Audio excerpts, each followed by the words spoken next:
Seorang anak laki-laki menggosokkan amplas di lututnya, lalu menuangkan alkohol ke lukanya. Rasanya sangat perih. Teman-temannya bertanya, "Kamu sedang apa?" Anak itu menjawab, "Aku ingin memenangkan maraton Boston." Semua orang menertawakannya. Bahkan kepala sekolah menyuruhnya untuk berhenti. Tetapi dia tidak menyerah. Ia mengikat dirinya pada sepeda yang dikendarai temannya dan mulai berlari. Setelah beberapa saat, dia kelelahan. Tetapi sepedanya terus melaju. Anak itu terjatuh dan terseret di jalan. Bahkan temannya menyuruhnya berhenti. Tetapi dia tetap bertahan. Dia berlatih di gym untuk membangun kekuatan. Ia mendaki bukit sambil membawa beban. Berlari mundur di jalan datar. Bahkan melompat ke air es di musim dingin.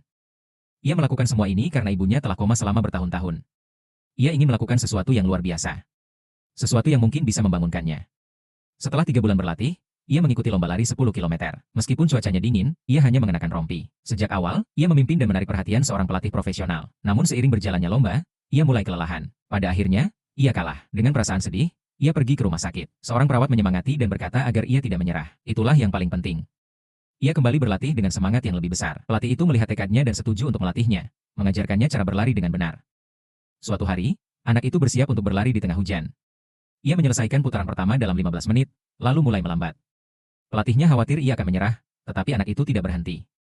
Ia terus berlari dan menyelesaikan putaran terakhir. Hanya dalam 5 menit, sang pelatih sangat terkejut. Segala yang dilakukan anak itu, ia lakukan demi ibunya. Suatu hari, ia duduk di samping ibunya dan berdoa dengan sepenuh hati. Kemudian, ia naik kereta menuju Boston. Maraton pun dimulai, dan sejak awal ia berada di posisi terdepan. Pelatihnya menyemangatinya. Di suatu titik, ia turun ke posisi kedua. Tetapi setiap kali seseorang melewatinya, ia berlari lebih cepat dan mengejarnya kembali. Tinggal 200 meter tersisa. Hanya 2 pelari yang masih bertahan. Semua anak di sekolahnya meneriakkan namanya. Semua orang berharap keajaiban terjadi. Dan akhirnya, anak itu berhasil melewati garis finish. Ia pergi ke rumah sakit dan meletakkan medali di tangan ibunya.